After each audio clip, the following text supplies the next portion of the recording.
안녕하세요. 오늘도 행복한 시간, 책과 함께 하는 소설입니다. 여러분들의 응원과 관심이 저에게는 큰 힘이 됩니다.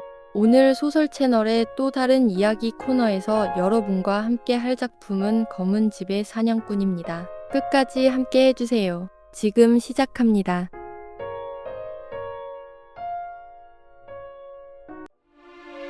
침대 끝자락에 놓인 낡은 스탠드가 침침한 불빛을 간신히 뿜어냈다.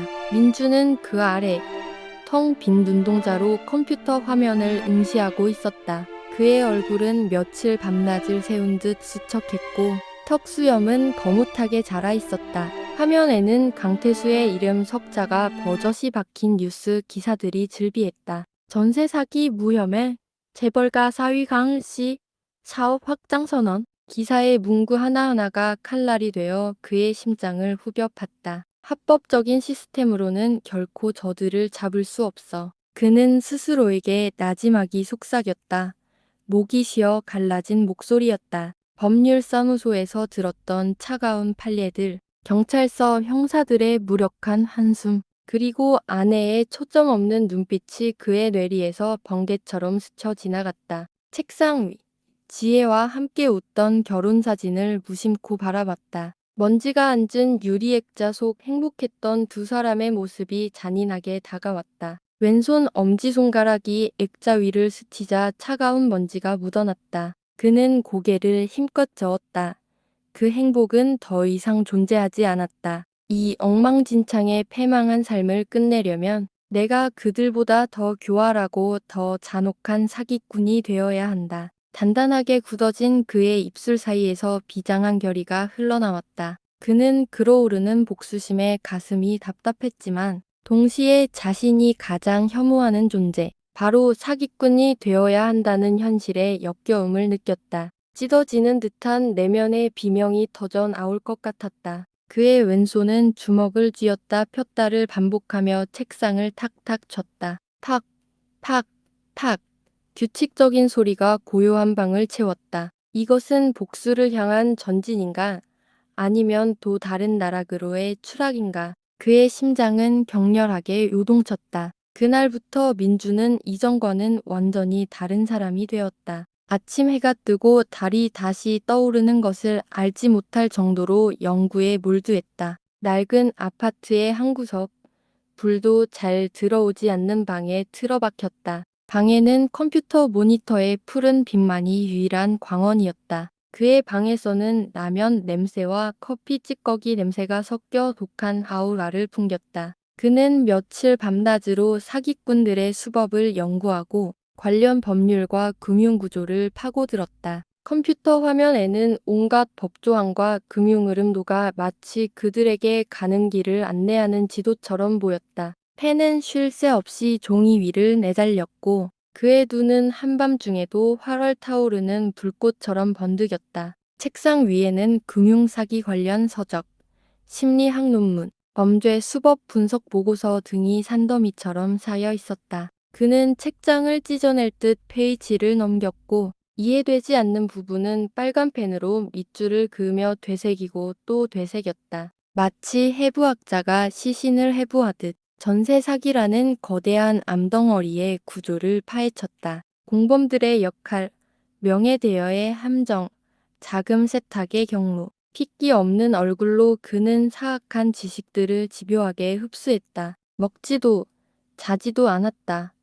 배가 고파도 눈이 감겨도 그의 손은 키보드를 멈추지 않았다. 고통스러운 자기 파괴의 과정이었지만 그는 멈출 수 없었다. 이 처절한 몸부림만이 아내를 지키고 자신을 구원할 유일한 길임을 본능적으로 깨달았다. 그의 눈에는 이미 이전의 절망은 사라지고 차가운 광기가 깃들어 있었다. 어느 날 새벽, 폐인처럼 된 민주는 비틀거리는 몸을 이끌고 공원을 헤맸다. 머릿속이 온통 뒤죽박죽이었다. 아무리 파고들어도 사기꾼들의 교활한 속임수들은 마치 미로처럼 복잡하고 예측 불가능했다. 답답함에 벽이라도 부술 것 같았다. 그때 낡은 공원 벤치에 앉아 지저분하게 뻗친 흰 수염을 쓰다듬으면 낡은 만년필로 종이에 무언가를 끄적이는 노인. 박도사가 민준의 눈에 들어왔다. 길거리 노숙민처럼 초라한 모습이었지만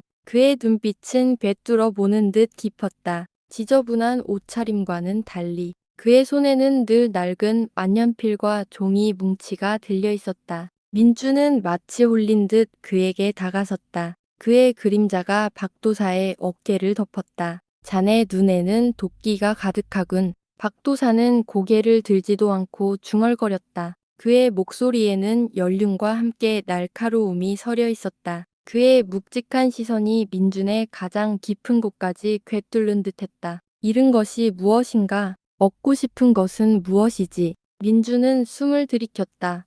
목이 메어왔지만 있는 힘껏 쥐어짜냈다. 모든 것을 잃었습니다. 그리고 그들로부터 모든 것을 되찾고 싶습니다. 그들을 부수고 싶습니다. 그의 목소리는 갈라졌지만 단호했다. 두 주먹은 꽉 쥐어져 부들부들 떨렸다. 바닥에 놓인 돌멩이를 강하게 쥐었다가 놓는 행동을 반복했다. 복수심은 차오르는데 방법을 찾지 못하는 절망감이 그를 짓눌렀다. 박도사는 한동안 민준을 빤히 바라보더니 얇은 미소를 지었다. 그의 눈에는 깊은 연민과 함께 미묘한 기시감이 스쳐 지나갔다. 길고 마른 손가락으로 민준의 어깨를 툭 하고 두드렸다. 좋아.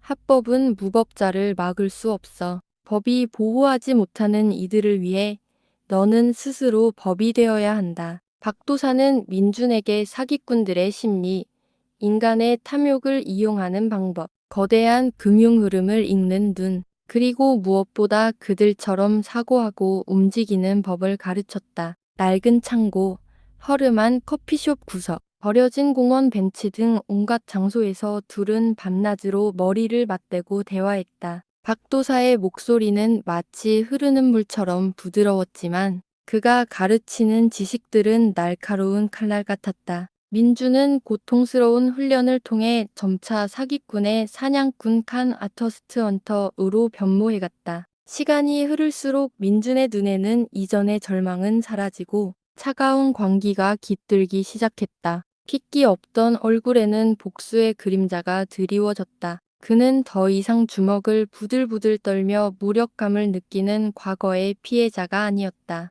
대신 날카롭게 빛나는 이성적인 눈빛, 미세한 표정 변화 하나에도 흔들림 없는 강철 같은 의지를 갖게 되었다. 그의 어깨는 곳곳이 펴졌고 걷는 발걸음에는 묵직한 힘이 실렸다. 박도사는 민준의 달라진 모습을 만족스럽게 응시했다. 자네는 이제 더 이상 어둠 속에서 헤매는 피해자가 아니야. 자네는 이제 어둠 속을 사냥하는 사냥꾼이다. 그의 목소리에는 뿌듯함과 함께 덧없는 쓸쓸함이 묻어났다. 민준의 목표는 단순히 돈을 되찾는 것을 넘어 법망을 피해가는 모든 사기 범죄를 뿌리 뽑는 것이었다. 그는 거울 앞에 서서 자신의 변화된 얼굴을 들여다봤다. 낯설면서도 익숙한, 냉혹하면서도 정교한 사냥꾼의 얼굴이었다. 그의 가슴 속에는 죽음보다 더 차갑고 단단한 불꽃이 타오르고 있었다. 그것은 핏빛 복수의 서곡이었고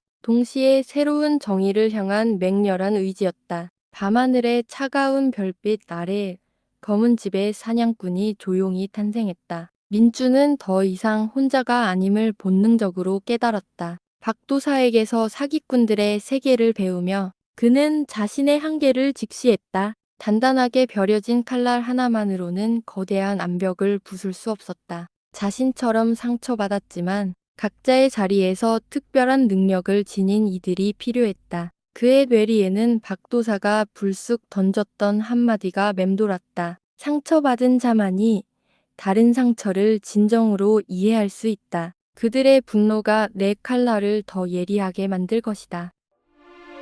민주는 박도사를 만나 사기꾼의 사냥꾼으로 다시 태어났습니다. 상처받은 자만이 다른 상처를 진정으로 이해할 수 있다.